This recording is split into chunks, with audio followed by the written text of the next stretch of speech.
the work we've done so far, which I'm going to go into, is the story of the noosphere, and both as a series of videos, which we've completed, and a book, which we're in the midst of.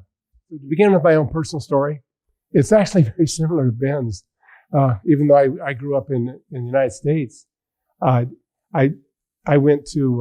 came from a Catholic household and had Catholic education, Catholic high school. This was an example of the first story, just as Ben said. Same thing. I mean, he's in Iraq and I'm in Northwest United States. The same first story, which was very impressive. All of the questions are answered. The Baltimore Catechism, 1884, 120 pages. If you're Catholic, you know that work, because it was a billion people found their way into the universe with the Baltimore Catechism, 120 pages, but it's so nice to have all the answers. Why am I here? What should we be doing? What's the meaning of my life? And you wake up and you feel good. Then I went to university and studied mathematics and physics. And again, like Ben, I loved it. Science was fantastic. But every now and then I would ask that question, what does it say about my life, my personal particular life, or humanity in general? And basically what science gives us is an amazing account of the universe and the processes in it, but no fundamental meaning with respect to the universe as a whole. That is missing. So the modern period, in order to have some kind of answer to these ultimate questions, we reduced everything down to something very, very tiny, right? It's you take care of your family, or you do something to protect your nation, or whatever it might be. These are significant activities, but the rest of the universe is without meaning for that meaning. So the third story, well, then I actually, I was a professor of mathematics at the University of Puget Sound, and it was there that the incoherence of my life became clear, because the students themselves would be asking these questions about the meaning of life, and I couldn't answer it because I had two answers, and they were different. One was from the first story. The other was a non-answer, no meaning, from the second story. So even though I didn't really know what I was doing, I just quit. And I went in search of, looking back on it now, I can say I went in search of the third story. And the first person I want to mention in that regard was my encounter with Thomas Berry, a cultural historian. He worked at Fordham University. But he, so I sat down at the table. I was so thrilled. I read a little about what he had written. I knew that there was a big resonance between us. And I said, what should I do? And he threw Teilhard's Phenomenon of Man across the table at me. So that was a huge step in the direction of the third story for me. Then I kept searching for things, and then met Terry Deacon. We were both invited to give presentations at a conference on the third story. But here's the important part. Put on by the American Association for the Advancement of Science. At that time, it was the largest scientific organization in the world. And they were putting on a conference in the Field Museum of Chicago, where all these amazing, scientists and philosophers came together wondering about this new story. The phrase they used was epic of evolution, but we're calling the third story. And it was great. Terry and I, later on, we gathered together with other scientists on Whidbey Island. And I think this might be the first official telling of the third story. There's like 20 people there or something, and half of them were scientists. But still, we had a little audience, and the third story was coming forth. One more moment I want to mention was an amazing conference at the same level that we're talking about, put on by the Foundation for the Future of Humanity. I bring this all up. That phrase is so powerful. The Foundation for the future of humanity. But get this, this organization had enough funds to put on conferences for 1,000 years. But it lost its energy, and it kind of died out. But still, I'm saying these are the places where the third story was surfacing. And at this conference, I met Greg Stock, our featured speaker, whose book, Metaman, it remains the most comprehensive telling of the physical aspects of the noosphere, Metaman. And also, Francis Heiligen was there. And I've never told you this, Francis, but I don't know if you even remember how much the whole place was thrilled by your vision. And at the time, I went up to you and tried to say something like wow. And you were sort of, at that time, you're sort of baffled by the impact, because it was really thrilling. And it's just so great to be involved with an organization that brings all this together. So then this journey came to a crescendo when, with working with other people, we made a film on the third story, and then we made a MOOC on the third story featuring people like Terry Deacon, and I was going around the world and all the rest of it. And I found a place that would allow me to teach the third story, the California Institute of Integral Studies, just even though I was the only one that wanted to teach it there. Nevertheless, it was so nice to have a place to teach it, right? I thought, this is good. I can just go forward until I'm 90 and I can't think anymore. Then something happened. And because it wouldn't have happened if Monica hadn't been there, I've asked her that she would just tell that quick story. Thank you. Ben, you kind of mentioned it already, but I'd been contacted by Ben to because he was interested potentially in a rewrite of the human phenomenon, and so we had some telephone conversations and a lunch, and I just felt I felt so much exuberance myself and just affinity for all of the ideas that you were expressing. Then I didn't really know that you had other things going on, 'cause this was about 3.5 years ago. And didn't know that you had a greater vision, but I could feel the greater vision. I'm like, this is so much bigger than a rewrite of human phenomena. I felt that's what I mean when I talk about a sense of the future pressing in. It felt a little bit like destiny. So I felt like everything that we were talking about was so similar to the work that I was trying to do, and I knew that Brian was doing from a different perspective. So I set about convincing Brian to go to lunch with Ben. And in that meeting with the three of us, it was just really exciting, because it was very clear to me, and obviously it was clear to them too, that they thought very much alike. So we shared that sense of the future. And Ben was offering what we thought might be the possibility of participating in the great convergence of the universe. So what comes to mind to me is a Teilhard quote. There is almost a sensual longing for communion with others who have a large vision. The immense fulfillment of a friendship between those engaged in furthering the evolution of consciousness has a quality impossible to describe, unquote. So those early meetings and the work that I've done with our group in Tract A ever since is a lived experience, I believe, of exactly what Teilhard was talking about. So my life was changed, the trajectory, and then it's made me feel ever since that we're not only made of matter, the physical actualities of the universe, but like what Paul Turnbull said, potency, there is also memory and potency enfolded into each cell of our bodies, and potencies in the relations of each atom of the cosmos.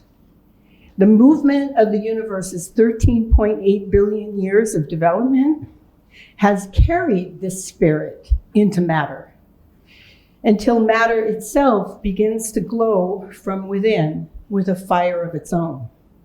The gift of gifts, I think, is that we set one another ablaze. That, in my view, is what's happening here with those of us who are fortunate enough to be participating in Human Energy's project. So thank you, Ben. Thank you, Brian. Thank you, Devin, and Track Day. Thank you, Mom. Yeah, no, it was very much the future pressing in, but I wouldn't have experienced it unless Monica could really see that synthesis. The little story about Ben, right? So Monica comes to me and says, Ben really wants you to work with this group. And so then we're having lunch together. And I thought, well, he's already expressed interest in hiring me. I can kind of relax and, be romanced and, flattered into joining. I just really, and the first thing he told me was, I like your work, Brian, but there's a big defect. And he said, you're all focused on the past, and I'm focused on the future. I want to move forward in the future.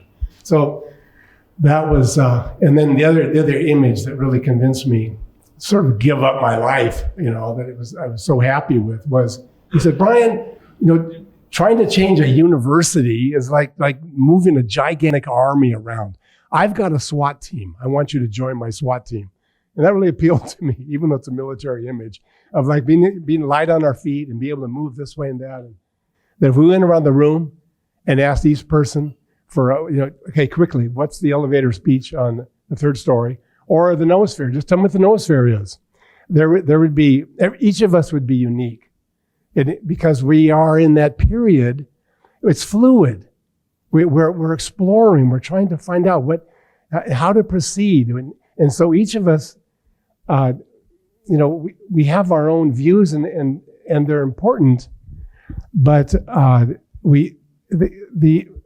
hope is that we won't blow apart by the differences, but as Sheila was saying, we will discover synergies that go beyond what any of us is capable of thinking right now. That's the hope. That's the hope. So there's so many different approaches. You can take the approach of cybernetics, the approach of semiotics, the approach of philosophy, the approach of biology. There's so many different approaches to how to tell the story of the noosphere. And eventually we got to a point where Ben said, you know what you have to do? Tell the history of the development of the noosphere. Start 100,000 years ago with the birth of humanity. Maybe it's 200, maybe it's 300. Start with the birth of humanity and just show the development. And his famous line was, go from the time we use smoke signals to using satellite communication. And that basically that carried the day for us. We set out to tell the way in which the noosphere began in the Paleolithic, advanced in the Neolithic, further in the classical, further in the modern, and with the idea being have a sense of where it's going in the future. The noosphere can be described under 8 aspects. These 8 aspects are developing. And so this is what we did. We took each of these 8 aspects. I'm going to go tell you what they are in a second, but I just want to lay it out. Each of these 8 aspects and showed what they were like in the Paleozoic, in the Neolithic, in the classical, and so forth. So we had 32 of those videos covering the whole history of humanity. And that sounds grandiose in a sense. So to bring it back down to earth, using 5-minute videos. Now, the idea of telling the story of the universe, story of the noosphere, using 5-minute videos came entirely from Devin, who is one of the only millennials in human energy. Not the only, but he is one of the only. And he has an understanding, he's a real master of the world of cyberspace, and you'll see him next go through the details. But I mean, for someone like myself, to think of making a 5-minute video and then putting it on YouTube. I mean, I have such a low opinion of YouTube, you know, and 5 minutes. And I thought it's got to be longer than that. I mean, give me 20 minutes. And then I talked to my friend Rob Weller, who's, like I say, produced so many. I said, Devin wants it to be 5 minutes. I mean, what do you think? And he goes, shorter. He said, I think 2 minutes. And so we ended up making them 6 minutes, but the, you know, but I mean, there's just, like I was saying, there's just something so thrilling about taking in the power of the noosphere right now. And the way it really came home to me, I thought, you know, if I heard a rumor that Socrates was, you know, coming to Berkeley, you know, and I'd realize back then I'd have to get all the way over there within 30 feet of Socrates in order to learn from his wisdom. And yet right now, the programs we make in human energy, with one touch of a key, they're available to the entire human community, really, all around the planet. So it is, it's just a thrill to be part of this. Now I'm going to tell you the metaphysical difference between the second and the third story. And this is another example of diversity, because if I went around and interviewed each of you, you'd all have a different metaphysical angle on it. And so what Monica and I came up with was to key on the difference between Teilhard and Einstein. And our basic approach was to say that Einstein represents the second story, Teilhard represents the third story. What's the difference? And the difference is Teilhard's understanding of time. And you know, first of all, if you're going to make a series, right, and you start off and you say Einstein's wrong, all right, no one's going to listen, you know, because you're not going to say Einstein's wrong and get an audience. So we don't say this, but just for like here, I wanted to make it clear what the difference is, because Einstein's wrong in this sense. Einstein regarded the equations of general relativity and other equations in mathematical physics as reality. That was the real. Time itself was just a placeholder inside the equation. So Einstein's equations can predict the motion, the movement of the galaxies. But that movement is not ontological in this sense. It doesn't change reality. It simply shuffles around some of the particles. Because he regarded time as epiphenomenal. What was real were the equations. Here's Teilhard's point of view. For Teilhard, what is real is the creative synthesis through time that we see over 14 billion years. What's real is the way in which galaxies surface. What's real is the way in which lizards surface. That's the reality. So, you know, we call this, time developmental cosmology. It's to focus in on this notion of time. This is, except for the larger lights, every dot on there is a galaxy. And the galaxy has, on average, 50 billion stars. So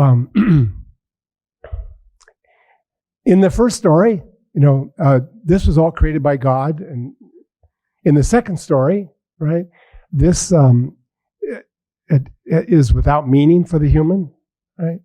But in the third story, this is the way the universe transforms itself. The universe began 14 billion years ago with elementary particles, quanta. Now, what the one point I want to get across here is simple to say. The transformation itself, right, involved the transformation and evolution of matter, as opposed to thinking of this as simply being the same matter arranged as galaxies. I want you to feel the way in which the matter itself has evolved.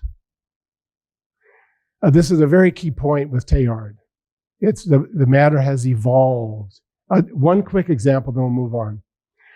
In the early universe, in the primordial plasma, the elementary particles called neutrons would exist for a few minutes and then disintegrate. That was their nature. They'd come fluttering forth and then they would disintegrate. But when a neutron forms a relationship with a proton, it exists for billions of years. The relationship then is more primary, you see? The relationship changes the nature of the neutron. That's the point I'm trying to get across. And this idea that relationship is primary carries throughout the whole universe. So you've got, this is an image of the trillions of galaxies.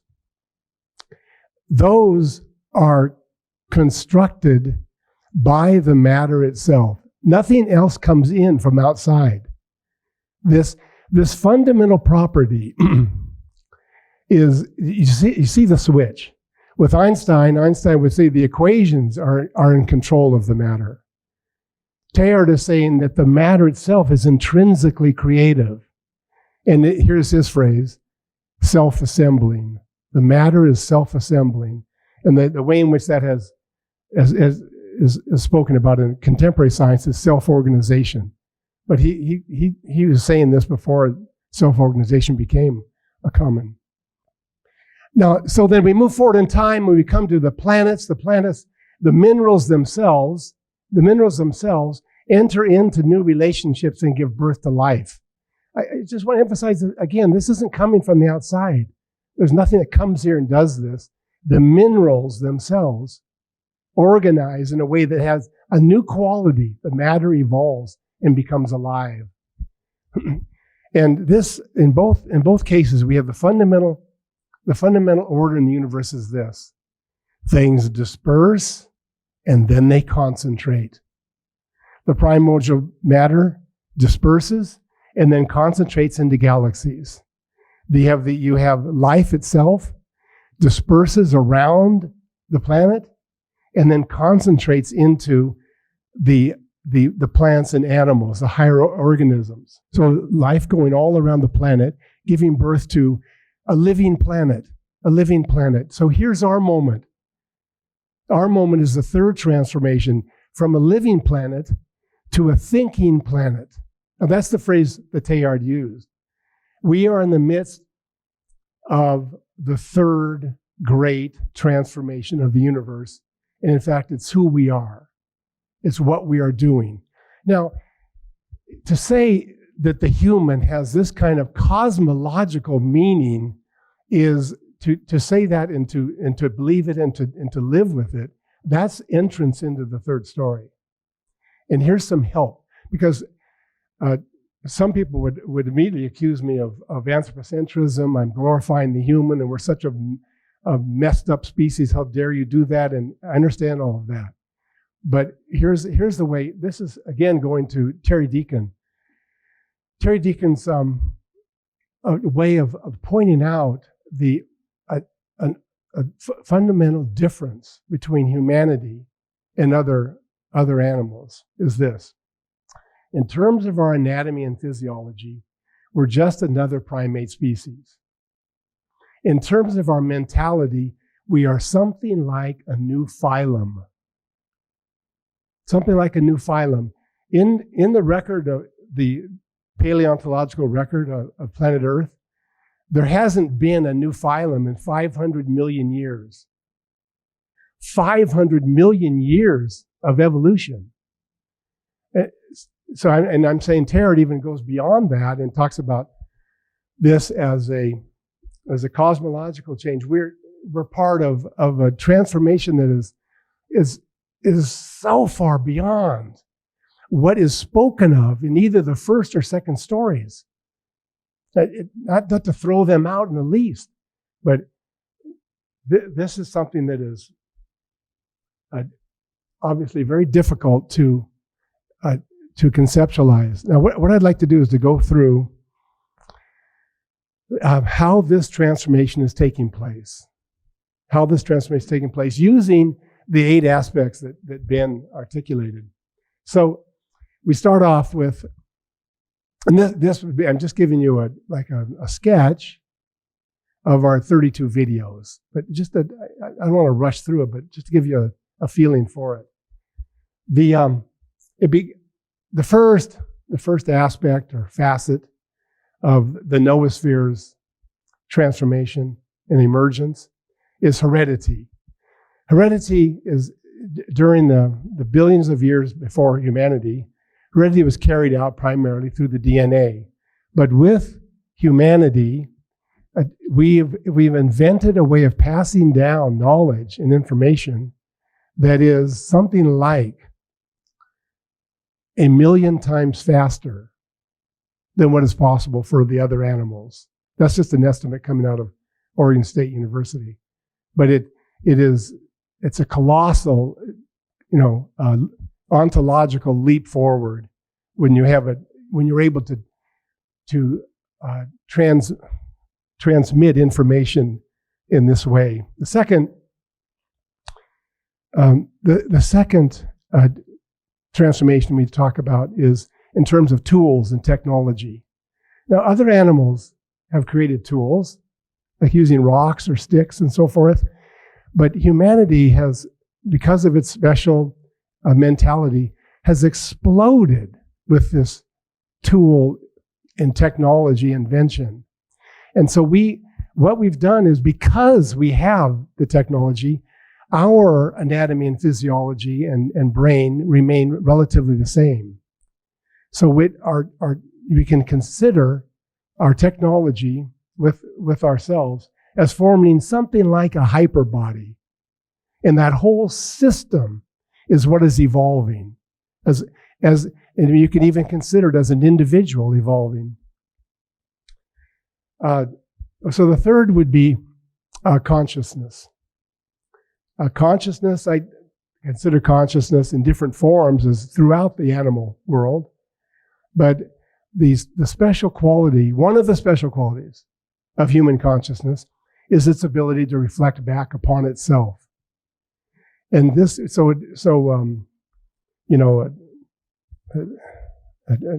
tiger can become very, very angry, but it doesn't, at least as far as we know, ever stop and go, I wonder what was going on there. What was that all about? But that movement back and reflecting on ourselves changed things dramatically, because now when groups of humans met each other, by reflecting upon their own emotions and feelings and hopes and dreams, they realized the commonality. And the groups then would grow. So you had the Paleolithic bands giving birth to the Neolithic villages. This was a change in 3 billion years of evolution. Because previous to that, if different species would show up, like in one of them is, they start to compete with each other, they'll move apart and differentiate themselves. And they would fan out into diverse forms. But humanity didn't. Humanity, because of this ability to reflect back on itself, deepened its connections, not only with the world in general, but with each other. Okay, the fourth aspect is communication. From Ben's smoke signals to the satellites. But what is communication? Communication is a process whereby the parts deepen their connection. They deepen their relationship. So once again, you see, it's the relationships that are driving the evolution. And as the parts become more intimately involved with each other, they explode into a more complex world. Okay, so then we have, well, I've got 5 minutes left, so we have other ones. In each one of these aspects, we have this explosion of the human form of it. But now I wanted to end with an illustration that gives people a sense of what the noosphere is. I mean, even though it's difficult, and for some people it's scary, I think this is one of the ways in which we can really appreciate what the noosphere is capable of, right? Now, this is the James Webb Space Telescope. Who built it? See, that's the idea I want you to think about. Who built the James Webb Space Telescope? Well, we can talk about, definitely the easy answer is the engineers built it. They came together from 14 different countries and they built this thing, but more has to be included. We have to include, for instance, Newton's laws of gravity, 1687. This insight into the order of our solar system. Then in 1772, Lagrange noticed something in the equations. Bizarre. But he found 5 places where if you went to that place, your relationship within the rest of the system does not change. So one of these equilibrium points are called is L2. L2, and this little graph here is L2 is 1,000,000 miles out from Earth. If you draw a straight line, here we go. So if the microphone is the sun, and my hand here is the Earth, L2 is 1,000,000 miles out here. And as we go forward, it stays, the Earth, L2, and the sun stay as a bar. It never moves from that spot. That's where James Webb Space Telescope was put. And it is bringing back information that will give us a new sense of where we are in the universe. But it's like a person in that. When we want to look at something, we send signals from our brains to the muscles of our eyes and send, focus on something. That's the same thing that's going on. The NASA engineers, technicians, are sending the instructions to the James Webb Telescope, telling it where to look. The end result is we have information, knowledge about the universe as a whole that could not have come from any one human. So we say that James Webb Space Telescope was constructed by the noosphere in this sense. Now, the last line. Just think of the difference between a Paleolithic human looking up at the night sky and what we now know. That vast chasm going from an individual knowledge to the collective knowledge. We see that with the James Webb Space Telescope because they were united in the desire to know. There are other desires we have as well, like the desire to care. When the noosphere brings that forth, the difference between our moment now, the war-torn moment now, and what's coming will be like the difference between the Paleolithic human and our knowledge now.